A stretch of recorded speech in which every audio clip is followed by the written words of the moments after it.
যে কোনো অকেশনে এইভাবে সেমাই ডেজার্টটা তৈরি করে যদি কারো সামনে দেওয়া যায়, বিশেষ করে ছোট বাচ্চাদের সামনে, তারা তো খুশি হবে। তা দেখবেন তারা খুবই মজা করে এই সেমাইটা খাবে।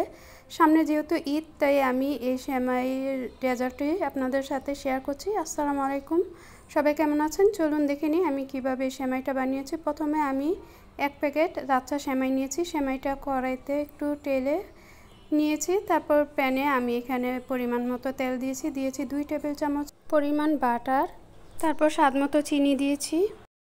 মিষ্টিটা আপনাদের পরিমাণ মতো দিয়ে দিবেন। তারপর এখানে আস্ত গরম মশলা দিয়েছি তেজপাতা, দারচিনি, এলাচ। তারপর একটু পানি দিয়ে একটা শিরা তৈরি করে নিয়েছি। তারপরে এখানে ভেজে রাখা সেমাইটা দিয়ে একটু নেড়ে এখানে দিয়ে দিলাম কনডেন্সড মিল্ক। আমি প্রথমে 1/3 কাপ পরিমাণ কনডেন্সড মিল্ক দিয়েছি, পরে আরও ব্যবহার করতে হবে।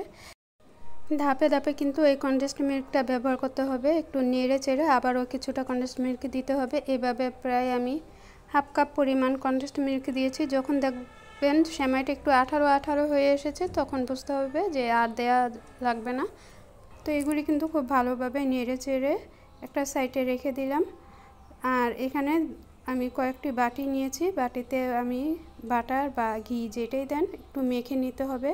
তারপর যে গরম থাকা অবস্থায় সেমাইগুলি এভাবে বাটির মধ্যে দিয়ে একটু বাটির শেপ দিতে হবে। তাহলে দেখবেন এটা অনেকটা পাখির বাসার মতো হয়েছে। তো এইভাবে আমি কতগুলি বাটিতে করে নিয়েছি। আপনারা এগুলি যে কোনো বাটিতে করে নিতে পারেন। মোট কথা ছোট ছোট ঘরে বাটি থাকলে এগুলির মধ্যে এভাবে করে নিতে পারেন। তো এগুলি একটা সাইডে রেখে দিলাম ঠান্ডা হওয়ার জন্য। আর এখানে প্যানে আমি 250 মিলিলিটার দুধ দিয়েছি। তারপরে এখানে পরিমাণ মতো চিনি দিয়েছিলাম, আর সাথে একটা এলাচি দিয়েছি। তারপর দিয়েছি কনডেন্সড মিল্ক কিছুটা। তারপর চালের গুঁড়া দিয়ে কিছুক্ষণ নেড়ে চেড়ে একটা খিরসা তৈরি করে রেখে দিলাম।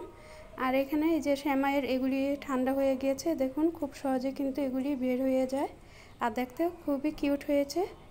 তো এগুলি একটা একটা করে বের করে আমি প্লেটে সাজিয়ে নিচ্ছি। আর এখানে আমি 2 কাপ দুধ একটু ভিনেগার দিয়ে ছানা কেটে নিয়েছি। তারপর একটু চিনি দিয়ে হাতে খুব ভালোভাবে একটু মুথে নিলাম। এবার এগুলি থেকে ছোট ছোট বল তৈরি করব। আর এই বলগুলি দিয়ে আমি ছোট ছোট করে ডিমের শেপ দিব।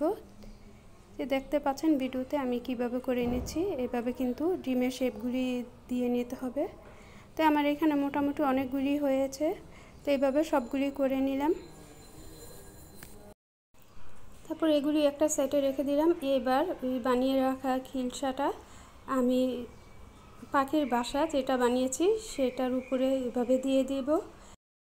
এটা কিন্তু পরিমাণ মতো করে সবটার মধ্যে আমি অল্প অল্প করে দিয়ে দিলাম। তারপরে আমি রান্না করা সেমাই কিছুটা আলাদা করে রেখেছিলাম, সেগুলি অল্প অল্প করে দিয়ে এই খিলসার উপরে দিয়ে একটু সুন্দর করে সাজিয়ে নিচ্ছি, যাতে ডিমগুলি দেওয়ার সময় বোঝা যায়। তো এখানে পরে আমি ডিমগুলি দিয়ে সুন্দর করে সাজিয়ে দিলাম। কেমন হলো অবশ্যই কমেন্টে জানাবেন। আর ঈদে কিন্তু এই ডেজার্টটা তৈরি করতে ভুলবেন না।